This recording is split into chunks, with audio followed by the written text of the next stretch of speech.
जय हिंद दोस्तों, मैं महेंद्र कुमार यूट्यूब चैनल पे आपके माध्यम से एक इम्पोर्टेंट क्वेश्चंस मैट्रिक परीक्षा 2024 के लिए, जो कि अति महत्वपूर्ण प्रश्न है।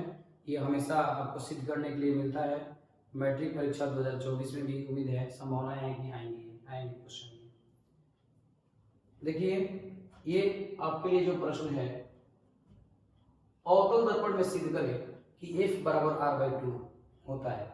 अब देखिए, ये अवतल दर्पण में सिद्ध करने के लिए आपको आया है, तो इसमें एक हम लोग बोलेंगे, इसमें एक संबंध होता है कि F और R में क्या संबंध होता है। तो ये भी क्वेश्चन करके आता है कि F और R में संबंध स्थापित करें। तो अभी हम लोग यही क्वेश्चन करेंगे आंसर, और डायरेक्ट अगर लिखा हुआ है कि F = R/2 सिद्ध कीजिए, तब भी हम लोग वही करेंगे। देखिए, यहाँ F क्या होता है, फोकस दूरी, और R क्या होता है, त्रिज्या। जैसे आप जानते हैं कि अवतल दर्पण जो होता है किससे बना होता है, तो अवतल दर्पण जिससे भी बना होता है, जिस टुकड़ा का भी भाग होता है, तो वो किसी न किसी एक स्फीयर का भाग होता है, और उस स्फीयर के भाग का ही एक टुकड़ा होता है, कौन सा, अवतल दर्पण। अब देखिए, इसमें हमको संबंध स्थापित करना है, F बराबर R/2 होता है। देखिए, तो जब F बराबर R/2 सिद्ध करना होता है, सबसे पहले हम लोग एक दर्पण बनाते हैं। कौन सा दर्पण, अवतल दर्पण। जानते हैं आपको कि अवतल दर्पण में अगर बात करें हम लोग, तो ये क्या होता है, देखिए, ये होता है मुख्य अक्ष। इसको हम लोग क्या बोलते हैं, मुख्य अक्ष, या इसी को हम लोग बोलते हैं प्रधान अक्ष। इसी का नाम है मुख्य अक्ष भी और प्रधान अक्ष भी। देखिए, हम लोग बात करें तो ये क्या है इसका, तो हम बोलेंगे यहाँ पर, इसको हम लोग नाम देते हैं P, इसको हम लोग बोलते हैं पोल। देखिए, इसको हम लोग बोल देते हैं, यहाँ पे एक फोकस है आपका, और यहाँ क्या आपका कोई इसका केंद्र है, इसका केंद्र है, जिससे भी स्फीयर से मिलकर ये बना हुआ है। अगर हम बात करें यहाँ से, तो आप लोग जानते हैं कि प्रकाश के अपवर्तन का नियम, कि जब कोई प्रकाश की किरण किसी माध्यम से आती है, किसी सोर्स से आती है, स्रोत से आती है, तो टकराने के बाद दर्पण से वो क्या हो जाती है, फोकस से होकर निकल जाती है।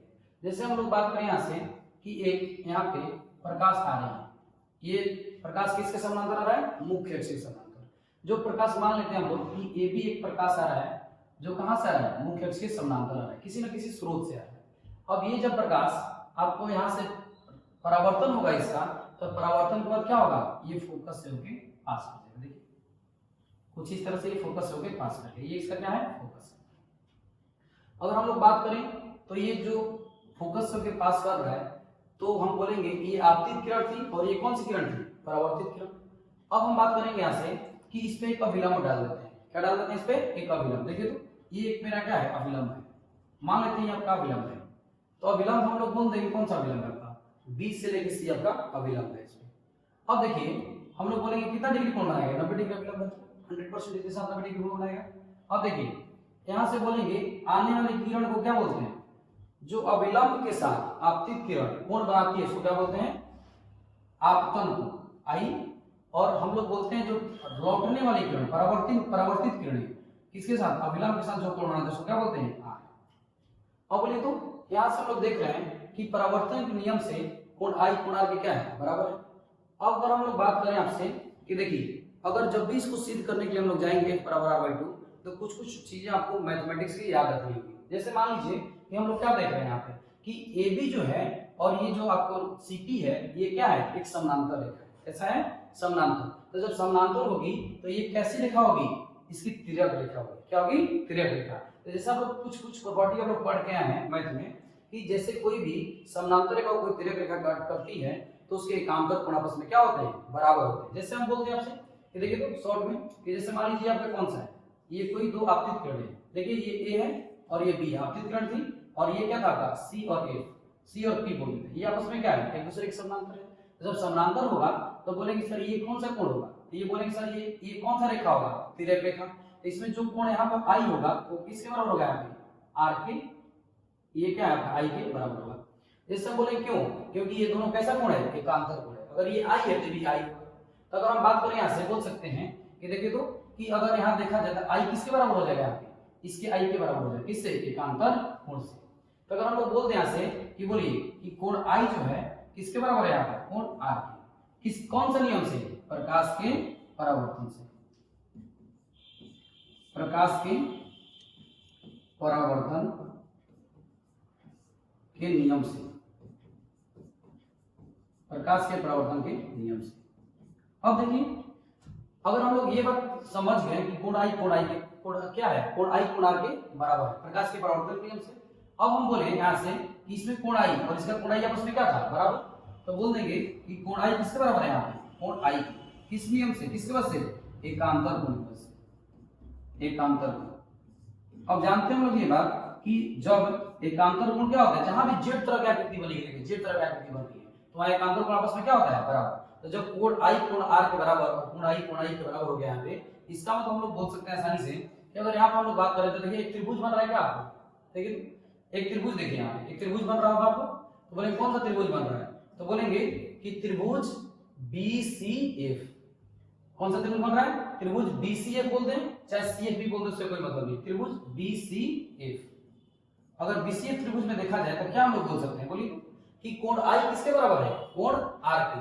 तो हम लोग यहाँ से बोल देंगे, ऐसे ही जानते हैं कोण I कोण R के बराबर और कोण I कोण R के बराबर। इसका मतलब क्या हो जाएगा, कोण I किसके बराबर हो जाएगा, कोण R के बराबर हो जाएगा। बोलिए, जब कोण I कोण R के बराबर हो गया तो हम लोग यहाँ से एक बात बोल सकते हैं कि जब कोण I कोण R के बराबर हो गया तो एक त्रिभुज ये कैसा होगा, तो हम बोलेंगे कि आप लोग एक प्रमेय पढ़ के आए थे मैथ में कि जब कोई भी त्रिभुज में दो कोण बराबर होते हैं तो उसके अब क्या होती है, अपोजिट जो साइड होती है, उल्टी वाली जो साइड होती है, हमेशा क्या होती है, बराबर होती है। तो हम लोग बोलते हैं कि देखिए, तो जैसे इस त्रिभुज में देखिए BCF में देख रहे हैं कि कौन सा भुजा बराबर है, तो बोलेंगे सर ये कोण बराबर है, कोण I। इसके सामने की भुजा कौन सी, बोलिए, इसके सामने की भुजा है, देखिए इसको सब दिखाते हैं, इसके सामने की भुजा कौन सी, ये वाली CF। और इसके सामने जो कोण R है, इसके सामने की भुजा कौन सी है, ये वाली भुजा है, देखिए ये वाली, ये दोनों आपस में क्या हो जाएंगे, बराबर। तो इसका मतलब हम लोग यहाँ से ये बोल देंगे कि जो CF होगा वो किसके बराबर हो जाएगा, बोलिए, CF किसके बराबर हो जाएगा, BF के बराबर हो जाएगा। इसको समीकरण 1 बोल देते हैं, देखिए इसको समीकरण 1 बोल देते हैं। यहाँ तक किसी को दिक्कत नहीं होगा। CF जो होगा वो किसके बराबर होगा, FB चाहे BF बोल सकते हैं, इसके बराबर होगा। अब बोलिए क्यों, यहाँ पर लिख सकते हैं हम लोग कि किसी भी त्रिभुज में क्या हो, किसी त्रिभुज की दो कोण बराबर हो, दो कोण बराबर हो तो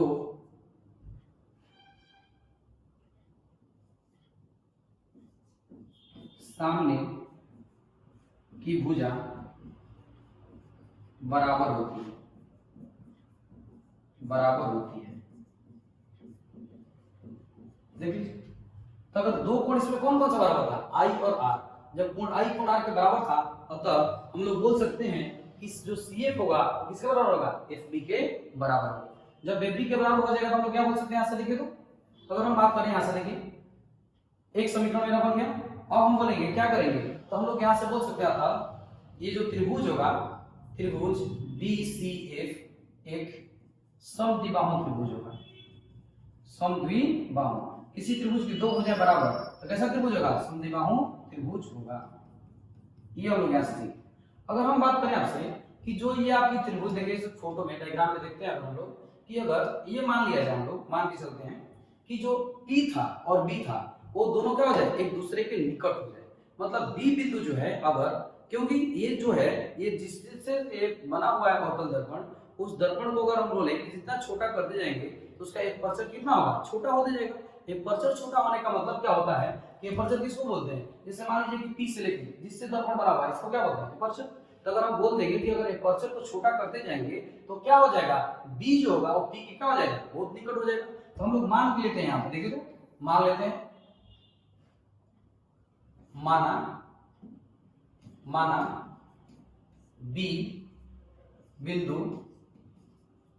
P के निकट हो, तो हम लोग क्या बोल सकते हैं, बोलिए, तो जब B बिंदु P के निकट हो जाएगा तो हम लोग आसानी से बोल सकते हैं, यहाँ देखिए, तो देखिए जब हम बात करें इसमें कि जब B बिंदु मान लेते हैं P के काफी निकट हो गया, जब B बिंदु P के निकट हो जाएगा तो बोल देंगे कि उसका एपर्चर छोटा हो जाएगा। जब एपर्चर छोटा हो जाएगा तो हम लोग बोल सकते हैं यहाँ से कि कौन कौन बराबर हो जाएगा, बोलिए, तो हम लोग बोल सकते हैं यहाँ से कि जो B कौन सा था पहले, बोलिए, FB जो था ये किसके बराबर हो जाएगा, बोलिए, FB जो होगा, अब ये B पॉइंट यहाँ आ गया तो किसके बराबर हो जाएगा, FP के बराबर हो जाएगा। इसको समीकरण नंबर क्या बोलते हैं, बोलिए, 2। अब दोनों समीकरण हम लोग देख रहे हैं इस समीकरण 1 एवं 2 से दोनों में देखिए तो एफ बी और एफ बी बराबर है एक साइड पे, तो इसका जब बोलेंगे कि समीकरण 1 एवं 2 से क्या बोल सकते हैं, समीकरण 1 एवं 2 से क्या बोल सकते हैं, देखिए तो इसमें जो CF होगा वो किसके बराबर हो जाएगा, FP के बराबर हो जाएगा। इसको क्या बोलते हैं, समीकरण नंबर 3। समीकरण नंबर 3, जब समीकरण 3 आ गया अब हम लोग बोल सकते हैं यहाँ से, देखिए तो क्या बोल सकते हैं कि जब इतना आ गया समीकरण 1 और 2 से, तो हम लोग बोल सकते हैं, देखिए किस पे आएंगे हम लोग, अब ये जो PC पे आएंगे। क्यों, क्योंकि हम लोग रिलेशन क्या है, मान लीजिए कि फोकस से लेके इसके बीच की दूरी को क्या बोलते हैं, फोकस दूरी, और इसको हम लोग क्या बोलते हैं, सेंटर से लेके जो केंद्र होता है, केंद्र से लेके P के बीच की दूरी को हम लोग क्या बोलते हैं, तो बोलेंगे क्या, बोलिए, तो हम बोलेंगे इसको रेडियस, त्रिज्या बोलेंगे। इसी के बीच में संबंध निकालना है, तो हम लोग यहाँ से क्या बोलेंगे, देखिए तो अगर हम बात करें यहाँ से तो बोल सकते हैं PC, क्या बोल सकते हैं, PC को क्या लिख सकते हैं, बोलिए तो PC को हम लोग लिख सकते हैं CF प्लस में क्या लिख सकते हैं, बोलिए FP, बोलिए लिख सकते हैं।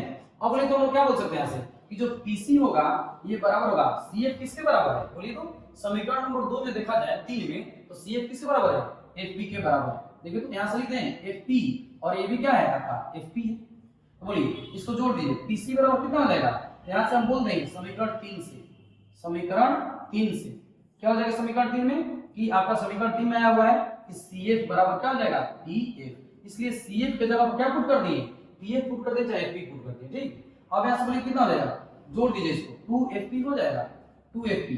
तब बोलेंगे कि सर इस 2FP और FP क्या था आपका, बोलिए F से P के दूरी को, तो फोकस से लेके P के बीच की दूरी को क्या बोलते हैं, तो हम बोलते हैं कि इसको बोलते हैं फोकस दूरी। तो हम लोग बोलते हैं कि इसके बदले क्या लिख देंगे, 2 गुना फोकस दूरी, और PC क्या हो गया आपका, तो P से लेके C के बीच की दूरी को, और P से लेके C के बीच की दूरी को हम लोग बोलते हैं त्रिज्या, क्या बोलते हैं इसको, त्रिज्या। यहाँ से आ जाएगा, तो हमको एक रिलेशन निकल गया R बराबर 2F। तो अगर हम लोग यहाँ से बोले कि फोकस दूरी और इसमें संबंध, तो ये आ गया F बराबर क्या हो जाएगा R बटा में 2। यहाँ से अगर बोल दें हम लोग F बराबर R बटा 2, अतः यहाँ से क्या हो गया मेरा, ये रिलेशन सीध हो गया, क्या हो गया, सीध, कि फोकस दूरी और इसमें क्या संबंध है, तो हम लोग बोलेंगे F बराबर क्या हो गया R/2, या R बराबर में कितना रिलेशन है 2F। उम्मीद करते हैं कि आप लोगों को समझ में आया होगा। Thank you.